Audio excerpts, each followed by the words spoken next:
আমাদেরকে যারা মুক্ত করেছেন তারা হলেন বীর সেনানী, স্বাধীনতা সংগ্রামী। অনেকেই শহীদ হয়েছেন এই দেশের জন্য।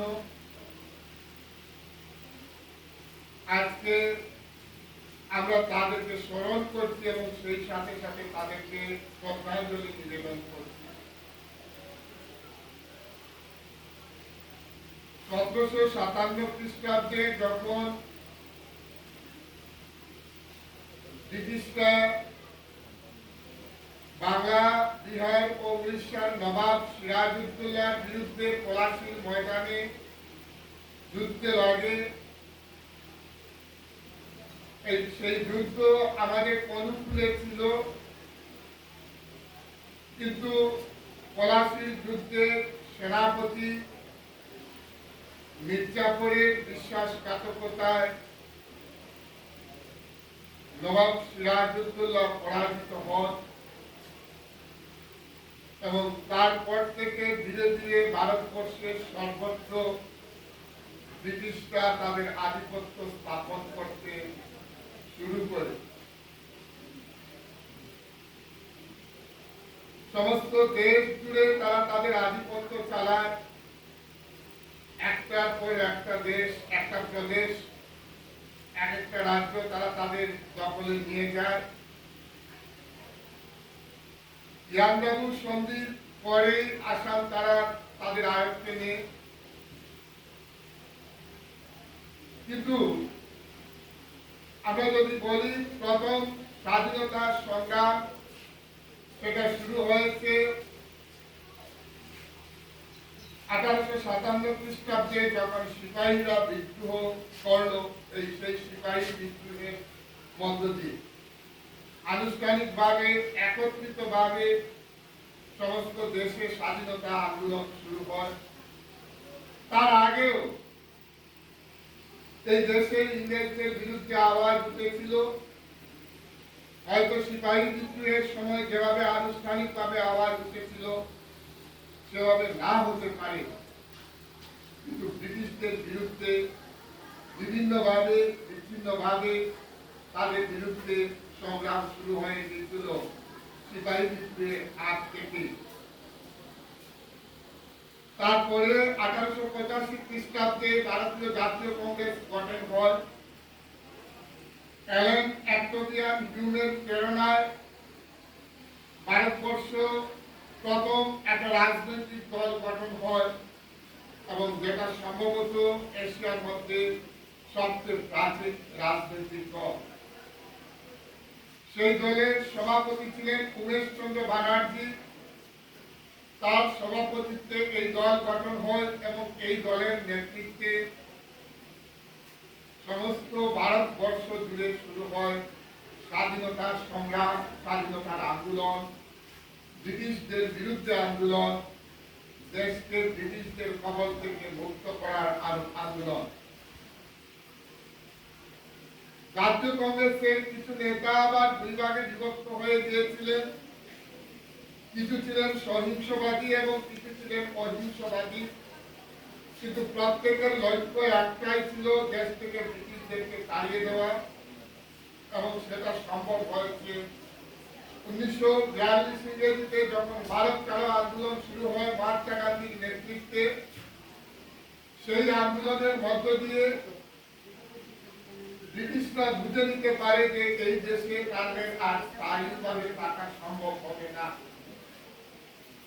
1942 ইংরেজিতে শুরু হয় ভারত ছাড়ো আন্দোলন। সমস্ত দেশব্যাপী সেই আন্দোলন চলে অহিংসভাবে। গান্ধীজি বলেছিলেন যে করেনগে যা মরেনগে, ওদেরকে হয়তো আমরা যে কোনো ভাবে দেশ থেকে আমাদেরকে তাড়াতে হবে। এবং সেই উদ্দেশ্যে আন্দোলন চালিয়ে যাওয়া হয়। ব্রিটিশরাও সিদ্ধান্ত নেয় যে তারা অবশ্যই দেশ থেকে চলে যাবে, কিন্তু তার আগে এই দেশটাকে তারা খণ্ড বিখণ্ড করে দেয়। দেশের সাম্প্রদায়িক সম্প্রীতি বিনষ্ট করে দেশকে দুটা ভাগে তারা ভাগ করে দিয়ে যায়। মুসলিম লীগ দাবি উত্থাপন করেছিল আলাদা পাকিস্তান রাষ্ট্রে, মোহাম্মদ আলী জিন্নার নেতৃত্বে আলাদা পাকিস্তান রাষ্ট্রে তারা দাবি উত্থাপন করে এবং সেই দাবিতে পূর্ণ সমর্থন জানায় ব্রিটিশরা, যাতে তাদের প্ররোচনা ছিল যে ভারতবর্ষকে তারা বিভক্ত করতে পারে এবং এই অনুযায়ী তারা ভারতবর্ষকে বিভক্ত করে। গান্ধীজি তার বিরোধিতা করেছিলেন। সীমান্ত গান্ধী, যাকে ফ্রন্টিয়ার গান্ধী বলা হয়, তিনিও তার বিরোধিতা করেছিলেন, কিন্তু কোন অবস্থায় সেটা সম্ভব হয়নি দেশবাদকে রোধ করা। পৃথিবীর ইতিহাসে একটা কলঙ্কিত অধ্যায় ছিল, ধর্মের নামে দেশ বিভক্ত হয়ে যায়।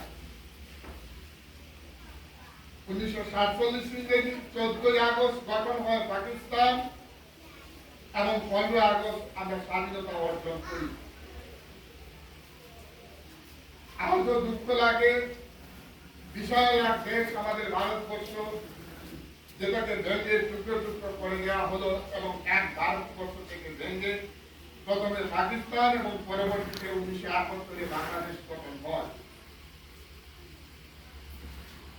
আমরা যাতে ভারতবর্ষের সব শ্রেণীর মানুষ সেই স্বাধীনতার স্বাদ ভোগ করতে পারে, এটা কামনা করছি। জাতি, ধর্ম, বর্ণ নির্বিশেষে, গরিব ধনী নির্বিশেষে সব শ্রেণীর মানুষ যাতে স্বাধীনতার স্বাদ ভোগ করে, যে উদ্দেশ্য নিয়ে, যে মহান উদ্দেশ্য নিয়ে যারা দেশ স্বাধীন করেছেন গান্ধীজির নেতৃত্বে, যেভাবে দেশ স্বাধীন হয়েছে সেই উদ্দেশ্য যাতে পালন হয়, সব শ্রেণীর জনগণ যাতে সুযোগ সুবিধা থেকে যাতে কেউ বঞ্চিত না হয়। আমাদের মধ্যে সাম্প্রদায়িক সম্প্রীতি যাতে অটুট থাকে,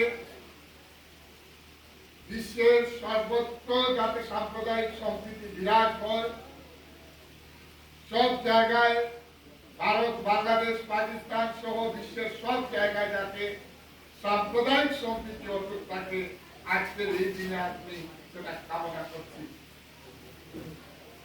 প্রত্যেকটা দেশের সংখ্যালঘুরা যাতে নিরাপদে তারা তাদের অধিকার আদায় করতে পারে, যেমন করে ভারতের সংখ্যালঘুরা তাদের অধিকারাবলী আদায় করতে, নিরাপদে বসবাস করতে, ঠিক একইভাবে বাংলাদেশেও সেখানকার সংখ্যালঘুরা যাতে নিরাপদে বসবাস করতে পারে, তারা তাদের মৌলিক অধিকারাবলী আদায় করতে পারে, সেই কামনা করছি। আজকে অনেক কালচারাল প্রোগ্রাম রয়েছে, তাই আমার বক্তব্য দীর্ঘায়িত করব না। আমি ধন্যবাদ দেই আয়োজক যারা রয়েছেন তাদের প্রত্যেককে, কলেজের শিক্ষক শিক্ষিকা সবাইকে ধন্যবাদ দিই যে অত্যন্ত সুন্দরভাবে তারা এই অনুষ্ঠানের আয়োজন করেছেন। আমি ধন্যবাদ দিই ছাত্রছাত্রীদের, যাদের প্রচেষ্টায় এই প্রোগ্রাম এত সুন্দরভাবে চালানো সম্ভব হচ্ছে।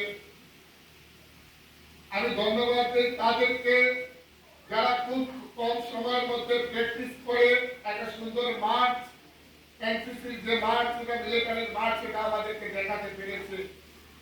অত্যন্ত সুন্দরভাবে তারা জাতীয় পতাকা উত্তোলন করার সময় তারা তাদের কার্যকলাপ দেখিয়ে দিয়েছে যে তারা অনেক কিছু পারে।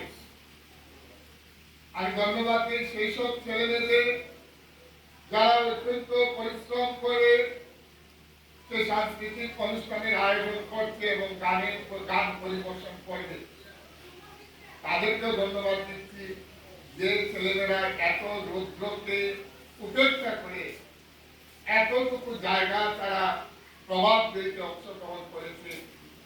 শিক্ষক শিক্ষিকা সহ ছাত্রছাত্রীরা এত রোদের মধ্যে প্রভাব দিতে অংশগ্রহণ করেছে।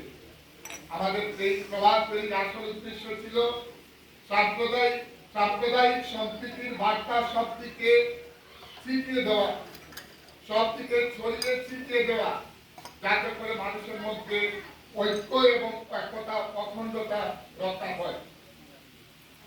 আমরা চাইব, সব সময় এই কামনা করব, ভারতের যাতে ঐক্য এবং একতা বজায় থাকে, ভারতের জাতীয় সংহতি যাতে অটুট থাকে, এই কামনা করে আবারও আমি বীর সেনানী শহীদ যারা হয়েছে, এই দেশ স্বাধীন করেছে, যাদের আত্মবলিদানের ফলে আমাদের দেশ স্বাধীনতা অর্জন করেছে, তাদের প্রত্যেককে স্মরণ করে এবং তাদেরকে শ্রদ্ধাঞ্জলি অর্পণ করে আমার বক্তব্য এখানে শেষ করছি। জয় হিন্দ।